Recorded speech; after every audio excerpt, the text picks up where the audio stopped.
Meg, my mom said she wants to talk to you about the inheritance. Make sure to give her a call, Mike told me while I was still grappling with the loss of my father, who had just passed away a few days ago.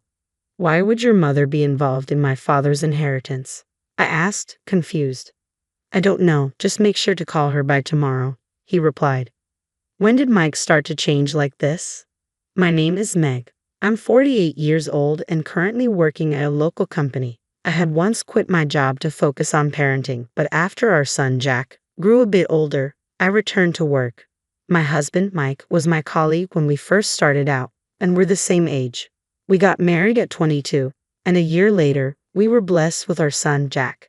I've spent nearly half my life with Mike, but lately, I've noticed more and more things about him that frustrate me. When Jack turned 3, Mike suddenly announced that he was quitting his job.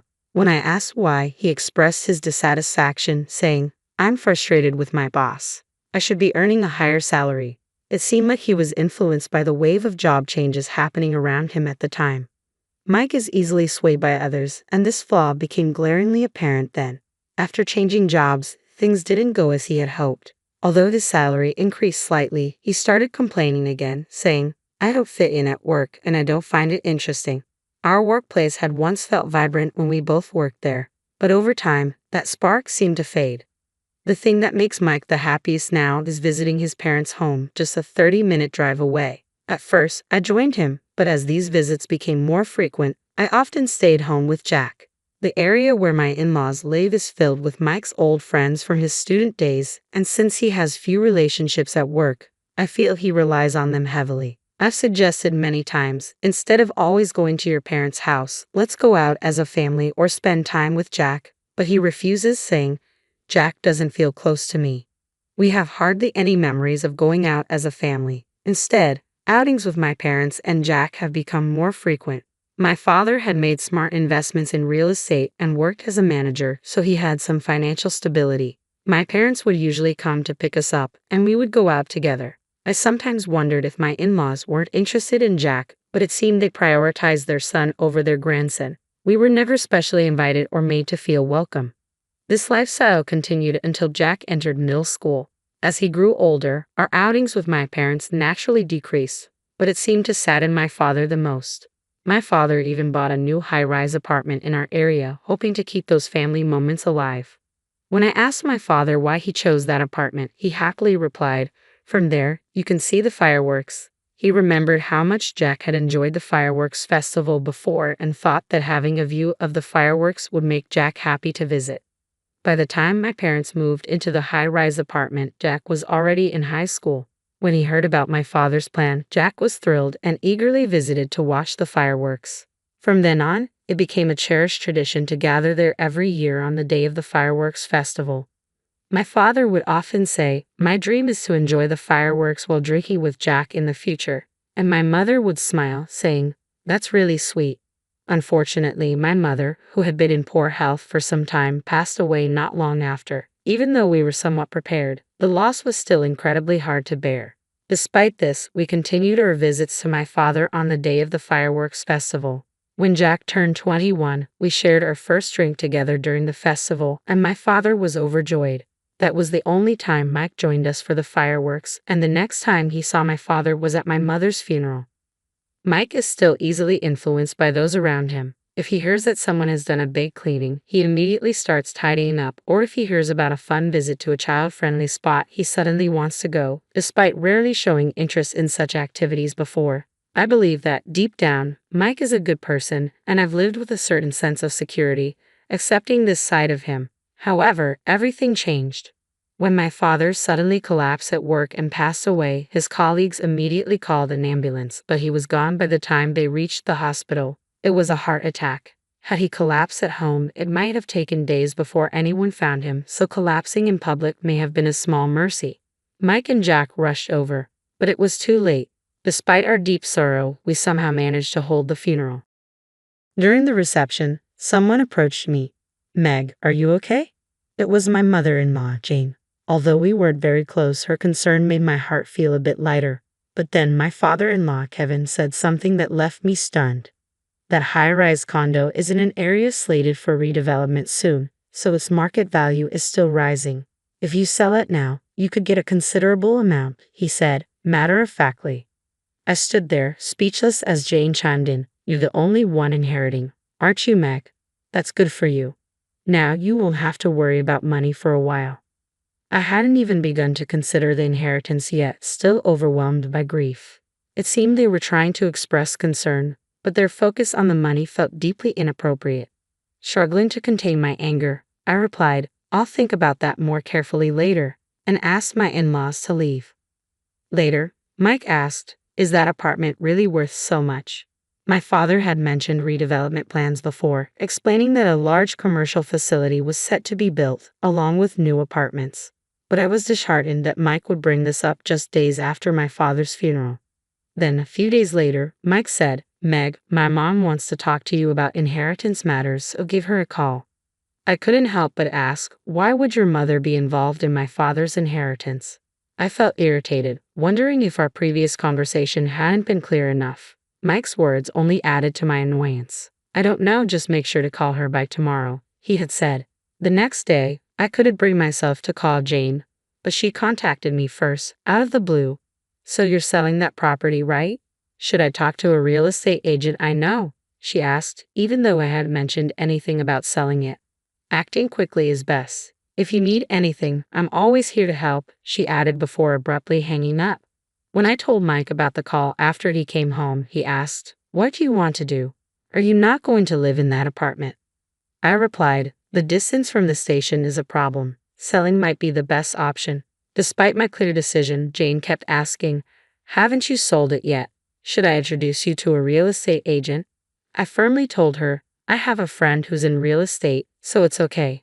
Don't worry, this is something I should decide, so please don't interfere. But Jane insisted, what are you talking about? We're family, let's help each other, and started calling me frequently, even though we had barely been in touch before. Thinking that deciding to sell would finally quiet Jane, I reached out to a real estate company run by a friend to discuss the sale. After informing Jane and Mike that evening that I had decided to put it on the market, the frequent calls from Jane temporarily stopped, giving me a moment of relief. 3 months passed and I received news that a buyer had been found, likely at a price beyond our expectations. That night, when Mike came home, he suddenly asked, so how much did it sell for? I tried to hide my surprise. I lied, it's not confirmed yet. It hasn't sold at all. An uneasy silence filled the room. The next day, while I was enjoying a leisurely holiday, the intercom suddenly rang. When I checked, I saw my in-laws standing there. I asked Mike, your parents are here? Did something happen? He let them into the house, and Jane handed me a stack of documents. As I glanced through them, I realized they were divorce papers. Confusion washed over me as Jane began to speak. Meg, how long do you plan to rely on Mike? The reason he frequently returns to his parents' house is because he's exhausted from living with you. Can't you see it's time for a divorce? I was stunned into silence. Still in shock, I turned to Mike. What is this about, Mike? Do you feel the same way? He simply nodded. This was the first I had heard of this, and I couldn't accept it. Mike continued, after the divorce, if we split the assets, we should both be able to live on our own for a while. My in-laws seemed to agree, adding, the property has been sold. We heard from an acquaintance in real estate that with that amount, you won't have to worry about living expenses for a while, even after the divorce. I was dumbfounded. What on earth was going on? This was completely unbelievable. Amidst the chaos, Mike began to fill out the divorce papers, showing a clear intent to proceed. It seemed as if my in-laws had influenced his decision, seeing the sale of the property as an opportunity for financial gain. The thought that Mike might also be looking forward to the asset division was painful. I had to remind myself that inherited property is not subject to division in a divorce. I quickly grabbed the divorce papers and filled out the necessary information. I'll file these, I told Mike. He replied that it would save him the trouble. Also, I'm moving out, so you can stay here, he added. He left a note saying he'd come back later for his larger belongings, took his suitcase, and left with my in-laws. With his departure, there was nothing more to say. When I reported the situation to my son Jack over the phone, he was even more outraged than I was. After some deep thought, he suggested, can you hold off on the divorce for a bit? Although he didn't explain his reasons, it seemed like he was planning something, so I agreed to wait for further details. A week later, Jack came home and began explaining with a set of photos. This is what they were planning, he said, showing me images of my in-laws' house. The house, now unrecognizable, looked completely new and modern. I was taken aback. According to Jack, these photos were taken by a friend of his from university who lived nearby. This friend had overheard my in-laws bragging about their new house and had taken these photos as a result of a bit of sleuthing. Jack then showed me more pictures, including ones of Mike with an unfamiliar woman. Apparently, Jack's friend had followed Mike and managed to capture these incriminating photos. The images showed them on dates and entering my in-laws' house together. I was stunned. Mike was having an affair, and his frequent visits to his parents' house were actually rendezvous with this woman. My in-laws had clearly noticed this relationship. Jack added, my friend overheard that this woman and dad might be getting married soon. That's why they built the new house. I was stunned by Jack's friend's initiative. With such evidence, pursuing a divorce and a claim for damages was definitely on the table. I decided not to give Mike any of the proceeds from the sale of the Tower mansion and set out to find a lawyer.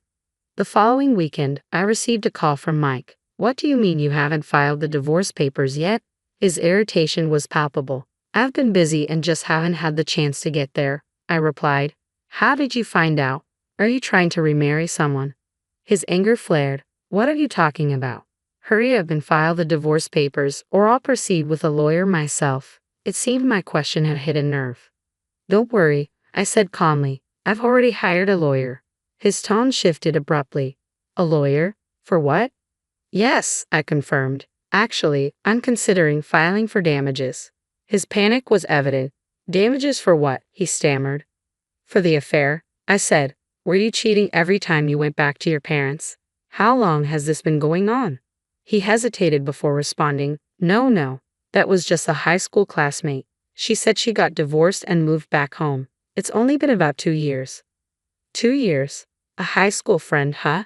Thanks for letting me know, I replied. Mike then tried to be defiant. Yes, just for 2 years, but I'm planning to marry her now. There'll be a problem if you don't finalize the divorce papers quickly. My parents agree, so please hurry up.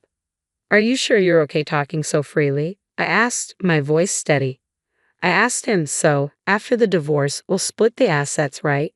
He scoffed and replied, we'll divide everything after the divorce. I'm already working with a lawyer on that. Even after splitting the proceeds from the Tower mansion, there will still be a significant amount left. So the damages for the affair will be minimal. His reasoning left me struggling to understand. So you rebuilt your parents' house for that reason? Yeah, he said with a smirk. The loan is in my name, but I plan to pay it off immediately after the divorce. I laughed at his statement. Do you really believe that? The mansion was sold, but that money won't be divided.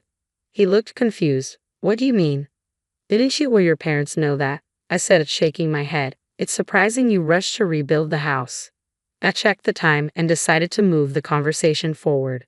Mike, you're at your parents' house now, right? Yeah, he replied, sounding puzzled. Someone should be arriving soon. I informed him, hinting for him to check the intercom. I had arranged for Jack to visit Mike with a lawyer.